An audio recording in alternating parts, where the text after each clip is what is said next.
Bismillahirrahmanirrahim. Experiment number 7. Determination of the moisture content of soil. What is the moisture content? The amount of water present in the soil is called as moisture content. जितना पानी soil के अंदर मौजूद होगा उसको हम moisture content बोलते हैं। आपने एक लेक्चर में वाराबंदी सिस्टम पढ़ा था, उसके काफ़ी ज़्यादा ड्रॉबैक्स भी पड़े थे। इसमें एक ये था कि ये जो वाराबंदी सिस्टम है इसके अंदर क्रॉप को कितने पानी की ज़रूरत है, तो हम उस हिसाब से क्रॉप को पानी नहीं देते। इरिगेशन जो हम अप्लाई करते हैं वो ये चेक ही नहीं करते कि कौन सी क्रॉप है और कितना हमें इरिगेशन वाटर रिक्वायर्ड है और कब रिक्वायर्ड है और कैसे रिक्वायर्ड है। ये सारी चीज़ें उसके ये ड्रॉबैक्स थे उसमें।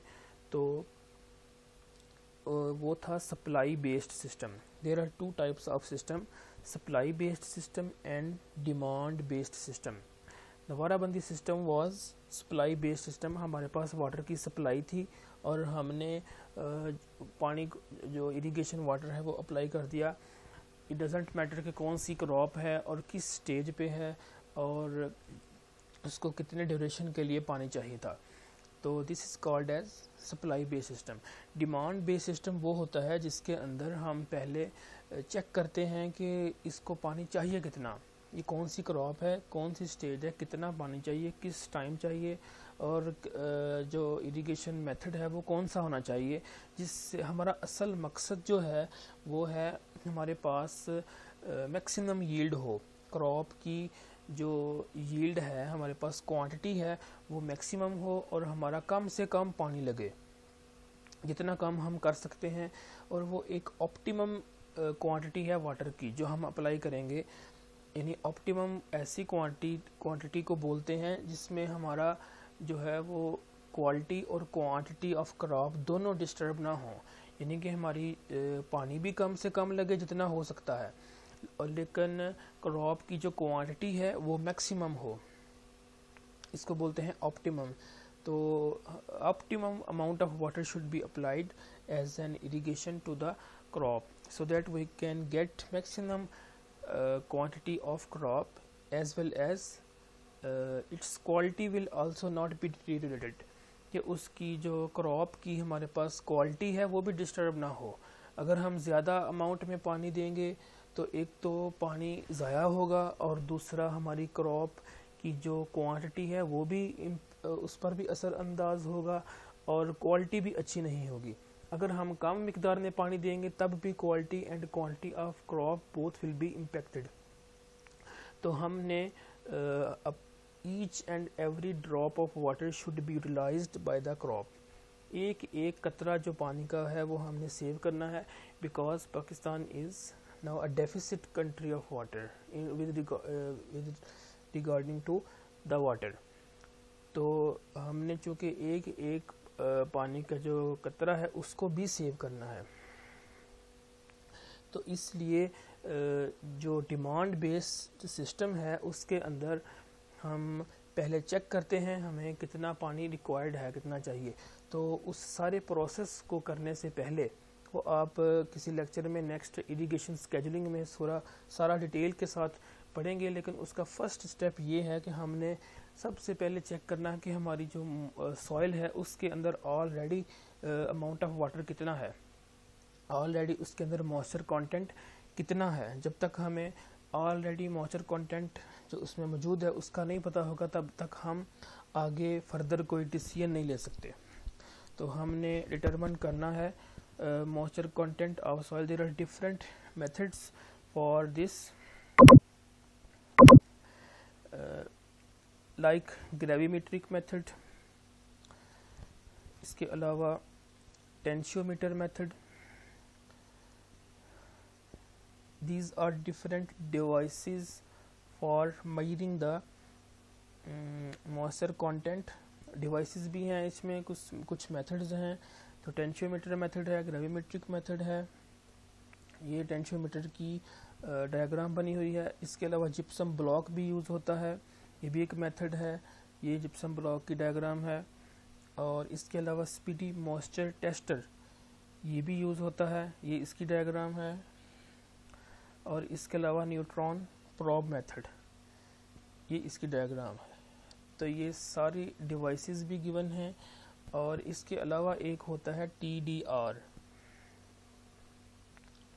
टाइम डोमेन रिफ्लेक्टोमीट्री, ये यहाँ पर गिवन नहीं है लेकिन ये भी यूज़ होता है। TDR time domain reflectometry. तो ये 4-5 डिवाइसेस हैं इसके मेजरमेंट के लिए। सॉइल मॉइस्चर को ये सारा प्रोसीजर गिवन है, जस्ट आपने इनके नाम याद रखने हैं। सारा हम सिर्फ डिटेल के साथ डिस्कस करेंगे ग्राविमेट्रिक मेथड को। ये डिवाइस नहीं है बल्कि एक ये मेथड है to find the moisture content of soil. तो यही हमारा आज का प्रैक्टिकल नंबर 7 है, determination of the moisture content by gravimetric method. इसके अंदर आपके पास एक ओवन होगा, ये हमारी इरिगेशन की लैब में ओवन मौजूद है। और इस तरह का एक कैन होगा जिसके ऊपर लिड होगा, कैन या कंटेनर या बाउल जो भी इसको बोलें। तो सबसे पहले आपने लेना है सॉइल सैंपल, और सॉइल सैंपल लेकर इसमें इसका पहले वेट का लेना खाली का। तो for example weight of container जो है वो 59.85 ग्राम है। फिर इसके अंदर एक सॉइल का सैंपल लेकर या स्पेसिमन भी उसको बोलते हैं, वो लेकर इसमें डालकर फिर दोनों का वेट कर लेना है। और फिर इसको आपने ओवन में ड्राई करना है एट 105 सेल्सियस फॉर 24 आवर्स। 24 घंटों के लिए 105 सेल्सियस टेम्परेचर पर आपने इसको ड्राई करना है। इसके अंदर तमाम मॉइस्चर कंटेंट जो है वो रिमूव हो जाएगा। फिर इसको निकाल कर आपने दोबारा से इसका वेट करना है। तो डेफिनेटली जब इसको ओवन में रखेंगे तो इसका जो मॉइस्चर कंटेंट है, जितना भी अंदर वाटर है वो रिमूव हो जाएगा। तो हमारे पास सिर्फ सॉइल का और इस कंटेनर का वेट आ जाएगा। तो फर्स्ट ऑफ ऑल हमने इसका सिर्फ वेट लिया, वेट ऑफ कंटेनर इसका। फिर इसके अंदर सॉइल डाली, मॉइस्ट सॉइल यानी गीली सॉइल जो थी। अब ये 3 चीज़ों का वेट है, कंटेनर का भी और सॉइल का भी और वाटर का भी। ये हमारे पास आ गया W2, इसको हम W2 कह देते हैं। फिर दोबारा हमने जब 24 घंटों के बाद इसको निकाला, अब पानी का वेट उसमें नहीं है, तो 2 चीज़ों का रह गया है, कंटेनर का और सॉइल का। तो ये हमारे पास आ गया। अब हमने वाटर का वेट कैसे निकालना है? इट्स वेरी सिंपल कि W3 में से W2 निकालेंगे तो डेफिनेटली जो वाटर रिमूव हुआ है वो हमारे पास 25.82 ग्राम आएगा। यानी कि जो हमने ओवन में रखने से पहले सैंपल का वेट लिया था और ओवन में खुश्क करने के बाद, दोनों का अगर डिफरेंस लें, ये तो एक कॉमन सेंस की बात है कि फिर जो हमारे पास डिफरेंस आएगा वही हमारे पास वेट ऑफ वाटर होगा। तो इसके बाद ये फार्मूला है इसका, weight of water divided by weight of soil into 100। इससे हमारे पास 16.6% जो है ये मॉइस्चर कंटेंट आया है। और WW means weight of water, WS means weight of soil. तो वेट ऑफ सॉइल कैसे निकाला है इसमें से? तो ये W3 minus W1, weight of container plus oven dried soil, इसमें से वेट ऑफ कंटेनर अगर माइनस कर दे तो हमारे पास सिर्फ सॉइल का मैस रह जाएगा या वेट रह जाएगा। तो ये हमारे पास 16.6। ये एक नीचे एग्जांपल भी दी गई है जिसमें 3 टेस्ट किए गए हैं। कैन नंबर है 42 है, फॉर एग्जांपल 31, 54। तो कैन का वेट किया गया है। फिर उसमें वेट सॉइल का या मॉइस्ट सॉइल का एक ही चीज़ है ये। फिर इसको ओवन ड्राई किया 105 सेल्सियस पर फॉर 24 आवर्स। फिर जब अगले दिन जाकर इसको सैंपल को निकाला तो फिर दोबारा वेट किया और डिफरेंस लिया और उसमें से वेट ऑफ वाटर निकाला और वेट ऑफ सॉइल निकाला।